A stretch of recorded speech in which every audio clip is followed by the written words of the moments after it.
ಅರು ಮೇಡಮ್ಗೆ ನಂದೇನು ತಪ್ಪಿಲ್ಲ ಅಂತ ಹೇಳಿ ಬಂದಿದ್ದೀನಿ. ಯಾವನು ವಿಕ್ಕಿ ಪಕ್ಕಿ ಮಾಡಿದ ತಪ್ಪಿಗೆ ನೀನು ಹೋಗಿ ಸಮರ್ಥನೆ ಕೊಡೋದು ಅವಶ್ಯಕತೆ ಇತ್ತಾ? ನೀನು ಎಲ್ಲರ ಹತ್ರ ಅವಮಾನ ಅನುಭವಿಸ್ಬೇಕಾ? ಅಣ್ಣ, ಸ್ವಲ್ಪ ದಿನದಿಂದ ಅವನ ಹತ್ರ ಮಾತು ಬಿಟ್ಟಿದ್ದೋಳು ನೀನೇ ತಾನೇ? ಹಾಗೆ ಸುಮ್ಮನೆ ಇರಬೇಕು ತಾನೇ? ಮತ್ತೆ ಮಾತಾಡ್ಸ್ಕೊಂಡು ಹೋಗೋ ಅವಶ್ಯಕತೆ ಇತ್ತಾ? ಅವನು ಅತಿ ಮಾಡ್ತಿದ್ದಾನೆ ಅಂತ ಒಂದೇ ಒಂದು ಮಾತು ಹೇಳ್ಬಿಡು, ನಾನು ವಿರಾಜಣ್ಣ ಸೇರ್ಕೊಂಡು ಅವ್ನ ಕೈ ಕಾಲು ಮುರಿದು ಬಿಡ್ತೀವಿ. ಈಗ ಯಾಕಣ್ಣ ಅದೆಲ್ಲ? ಯಾಕೆಂದ್ರೆ ಅವನಿಂದ ಆಗ್ತಾ ಇರೋದೆಲ್ಲ ಸಾಲ್ದ? ಹೋದ್ಸಲ ಅವನು ಮಾತು ಬಿಟ್ಟ ಅಂತ ಮಾತಾಡೋವಾಗ್ಲೇ ಭವಾನಿ ಮೇಡಮ್ ನಿಂಗೆ ಅವಮಾನ ಮಾಡಿದ್ದು. ಅದರಿಂದ ಆಗಿದ್ದ ಘಟನೆಯಿಂದಾನೇ ತಾನೇ ನಿನ್ನ ಮನೆಯಿಂದ ಆಚೆ ಹಾಕಿದ್ದು. ಅದು ಹೋದ್ಸಲ ಆಗಿದ್ದ ವಿಷಯ, ಮತ್ತೆ ಯಾಕೆ ನೆನ್ಪು ಮಾಡ್ತಾ ಇದ್ದೀರಾ? ಈ ಸಲ ನಾವು ವಿಕ್ಕಿ ಕಳ್ಸಿರೋ ಹೂವಿಂದ ಮತ್ತೆ ಸಿಗಾಕೊಂಡಿಲ್ವಾ? ಇದನ್ನು ಹೋಗ್ಲಿ ಬಿಡು ಅಂತ ಬಿಟ್ಬಿಡ್ತೀಯಾ? ಇಲ್ಲ ಇಲ್ಲ, ಬಿಡಲ್ಲ. ಬಿಡ್ಬೇಡ, ಸರಿಯಾಗಿ ವಿಚಾರಿಸ್ಕೊ. ನಿನ್ ಕೈಲಿ ಆಗ್ಲಿಲ್ಲ ಅಂದ್ರೆ ಹೇಳು, ನಾನು ವಿರಾಜನ ಇಬ್ರು ವಿಚಾರಿಸ್ಕೊಂತೀವಿ.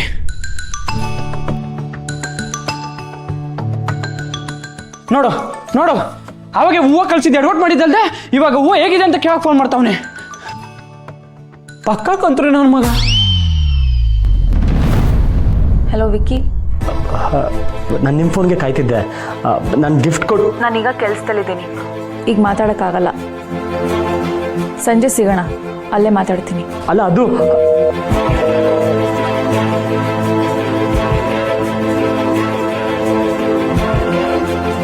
ಮೀಟ್ ಆಗ ಕರಿತಿದ್ದಾಳೋ? ಬೊಕ್ಕೆ ವಿಷಯದಲ್ಲಿ ಮನೇಲಿ ದೊಡ್ಡ ರಾಮಾಯಣ ಆಗಿದೆ. ಈಗಿರುವಾಗ ಮಿಸ್ ಮುಗುತಿ ನನ್ನ ಯಾಕೆ ಕರೆದ್ಲು? ರಾಜ್, ಏನಾಗಲ್ಲ, ಟೆನ್ಷನ್ ತಗೋಬೇಡ.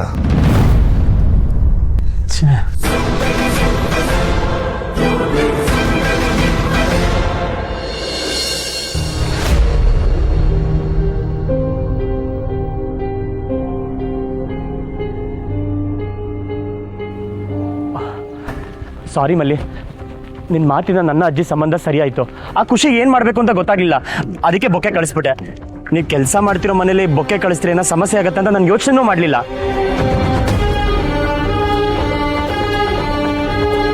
ರೀ, ಏನಾದರೂ ಮಾತಾಡಿ. ನೀವು ಈ ಥರ ಸುಮ್ಮನೆ ಇದ್ರೆ ನಂಗೆ ಟೆನ್ಷನ್ ಆಗುತ್ತೆ. ಬೊಕ್ಕೆ ಕಳಿಸಿದ್ದಕ್ಕೆ ಏನಾದರೂ ಸಮಸ್ಯೆ ಆಯಿತಾ? ಇದಕ್ಕೆ ಎಷ್ಟು ಕೊಟ್ರಿ? ಏನು? ಈ ಬೊಕ್ಕೆಗೆ ಎಷ್ಟು ಕೊಟ್ರಿ ಅಂತ ಕೇಳ್ತಾ ಇದ್ದೀನಿ. ಬೊಕ್ಕೆ ಅವಿ ಆರ್ಡರ್ ಮಾಡಿರೋದು ಎಷ್ಟಾಗಿರ್ಬೋದು? ಏನು ಯೋಚನೆ ಮಾಡ್ತಾ ಇದ್ದೀರಾ? ಇದನ್ನ ಕಳ್ಸಿದ್ ನೀವೇ ತಾನೆ? ಹೌದು, ನಾನೇ ಕಳಿಸಿದ್ದು. ಬಟ್ ನೀವು ರೇಟ್ ಯಾಕೆ ಕೇಳ್ತಿದ್ದೀರಾ? ನೀವು ಹೇಳಿ ಯಾಕೆ ಅಂತ ನಾನು ಹೇಳ್ತೀನಿ. ಇದಕ್ಕೆ 1,500ರಿಂದ 2,000 ಚಿಲ್ಲರೆ ಆಗಿರ್ಬೋದು. ಏನು 1,500,000ನಾ? ಸಂಬಳ ಎಷ್ಟು ಅಂತ ಕೇಳಬಾರ್ದು, ಆದ್ರೂ ಕೇಳ್ತಾ ಇದ್ದೀನಿ. ನಿಮ್ಗೆ ಎಷ್ಟು ಸಂಬಳ? ಸಂಬಳನಾ?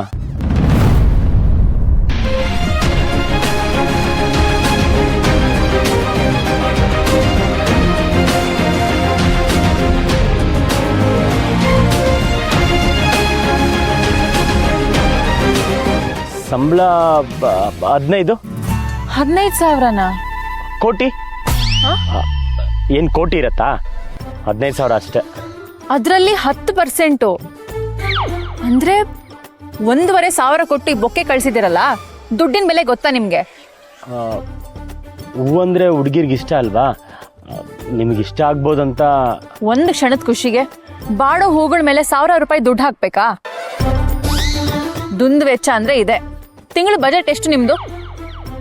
ಬಜೆಟಾ? ಅದನ್ನೂ ಹಾಕಲ್ವಾ? ಹಾಗಿದ್ಮೇಲೆ ಇಂಥ ಬೊಕ್ಕೆಗಳ ಮೇಲೆ ದುಡ್ಡು ಸುರಿಯೋದ್ರಲ್ಲಿ ಆಶ್ಚರ್ಯನೇ ಇಲ್ಲ ಬಿಡಿ. ತಿಂಗಳ ಕೊನೆಗೆ ಸಂಬಳ ಖಾಲಿಯಾಗಿ ಪ್ಯಾಂಟ್ ಜೇಬಲ್ಲಿ, ಬ್ಯಾಗಲ್ಲಿ ಅಲ್ಲಿ ಇಲ್ಲಿ 1 ರೂಪಾಯಿ ಹುಡುಕ್ತಿರಲ್ಲ, ಆಗ ಗೊತ್ತಾಗುತ್ತೆ ಈ ಖರ್ಚು ಮಾಡಿರೋ ದುಡ್ಡಿನ ಬೆಲೆ. ನಾನೇನು ಮಿಸ್ ಮೂಗುತಿ ನೆನ್ನೆ ಕೊಟ್ಟಿರೋ ಬೊಕ್ಕೆಗೆ ಬೈತಾರೆ ಅಂತ ಅನ್ಕೊಂಡ್ರೆ, ಬೊಕ್ಕೆಗೆ ಯಾಕೆ ಇಷ್ಟು ದುಡ್ಡು ಕೊಟ್ರಿ ಅಂತ ಬೈತಿದ್ದೀರಲ್ಲ? ಹೇಳಿ ವಿಕ್ಕಿ, ಇನ್ನೊಂದ್ಸಲ ಈ ತರ ಬೇಕಾ ಬಿಟ್ಟು ಪೇ ಮಾಡ್ತೀರಾ?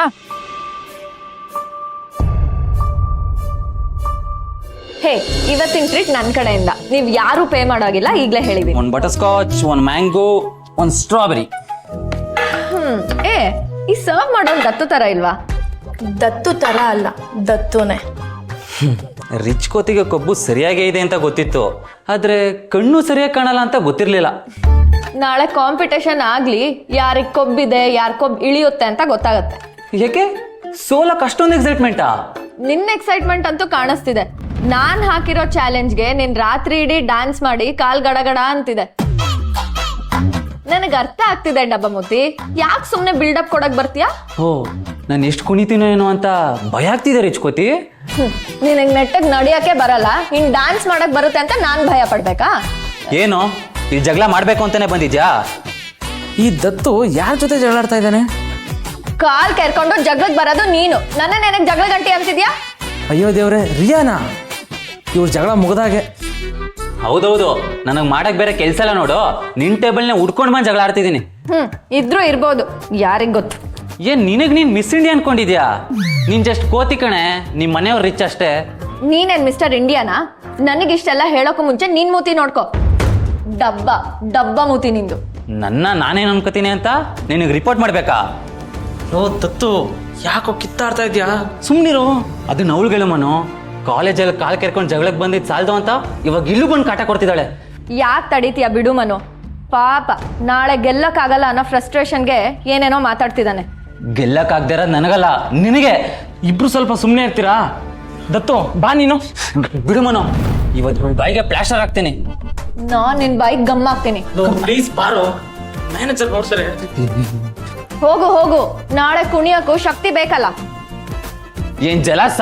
ನನ್ ಕೊಟ್ಟಿರೋ ಐಸ್ ಕ್ರೀಮ್ ಆದ್ರೂ ತಿನ್ನೋ, ಉರಿತಾರೆ ನಿನ್ನ ಹೊಟ್ಟೆ ತಣ್ಣಗಾಗ್ಲಿ. ದತ್ತು ಬಾರೋ.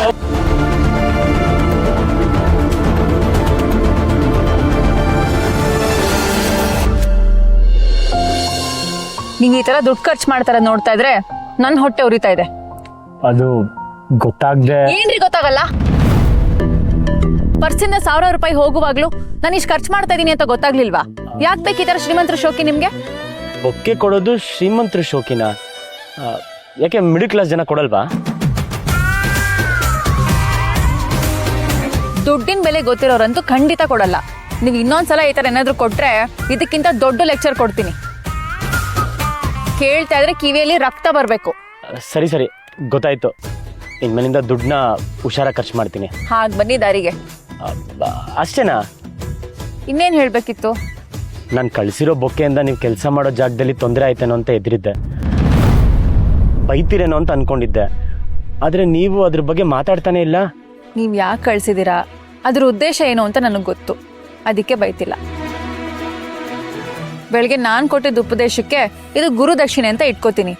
ಆದರೆ ಈ ಥರ ಕಾಸ್ಟ್ಲಿ ಬೊಕ್ಕೆ ಕೊಟ್ಟು ನಮ್ಮ ಫ್ರೆಂಡ್ಶಿಪ್ ಬೆಲೆ ಹೆಚ್ಚಾಗುತ್ತೆ ಅಂತ ಅನ್ಕೋಬೇಡಿ. ಬೆಲೆ ಬಾಳೋ ವಸ್ತುವಿಂದ ಒಂದು ಬಾಂಧವ್ಯನ ಗಟ್ಟಿ ಮಾಡೋಕ್ಕಾಗಲ್ಲ.